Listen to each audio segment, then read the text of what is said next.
Hello and welcome back to the channel. Welcome back to Abuelos, Season 2, where our goal is to explain technology in the most accessible way, catering not only to seniors but to anyone seeking a simplified approach to all things tech-related. So stick around, we are about to explore ChatGPT and the world of artificial intelligence. First things first. To get started, let's download the official ChatGPT app from the App Store. As of now, there isn't an official Android app available, but don't worry, we'll discuss a workaround later in the video. Now, it's crucial to be aware that there are many clones out there trying to imitate the official app. So it's essential to identify the genuine app developed by OpenAI, the company behind ChatGPT. Stick with the official app to ensure you're going to get the real deal. Once you've downloaded the app, let's open it and create an account. The easiest way to sign in is using your Apple ID, which I highly recommend. Alternatively, you can sign in with your email. Next, you will be prompted to enter your phone number. Don't worry, it's completely fine. You'll receive a text message with a code. Simply open the message app, copy the 4-digit code, go back to the ChatGPT app and enter those 4 digits. Once you've done that, you're all set and ready to go. Now, let's dive into how this works with 2 examples. First, we'll ask ChatGPT to help us write an excuse letter or message in Spanish to our best friend, explaining why we can't attend their birthday party.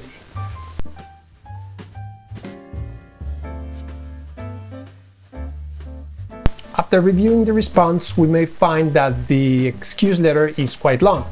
To make it more concise, we can simply ask ChatGPT to condense it into a single paragraph. Let's do that and voila!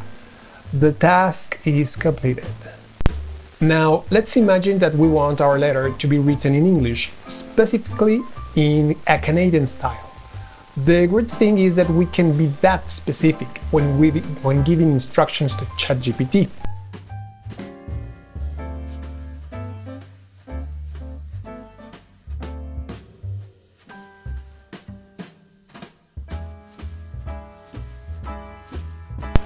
Now, let's explore something more specialized. We can ask ChatGPT to write an 800-word essay about the topic of time from Aristotle's point of view. ChatGPT is capable of accomplishing that task and much more.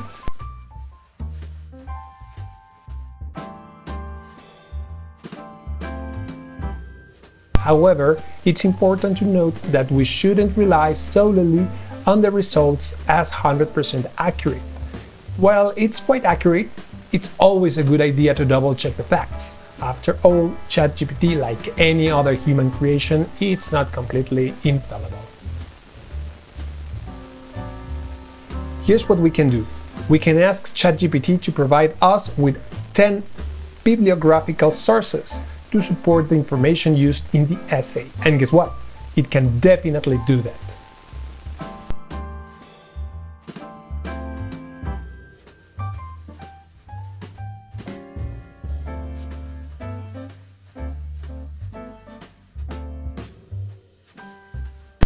Now, what can we do with all this valuable information? Well, naturally, we can simply copy and paste it into a note or a Word document for further reference and further consultation.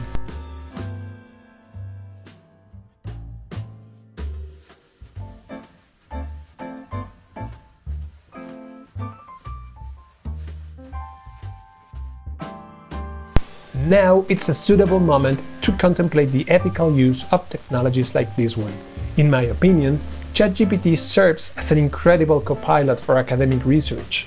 I view it as a being with whom I can exchange ideas, gather new information to compare with what I already know, and most importantly, avoid the laborious task of shifting through countless web pages on a particular subject.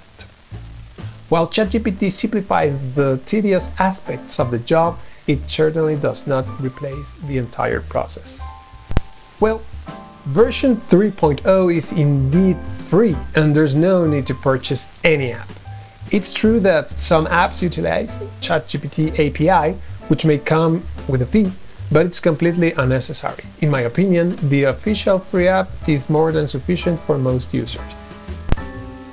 If you happen to be using an Android device or a laptop computer, you can easily access the official ChatGPT webpage using any web browser like Chrome, Safari, or Edge.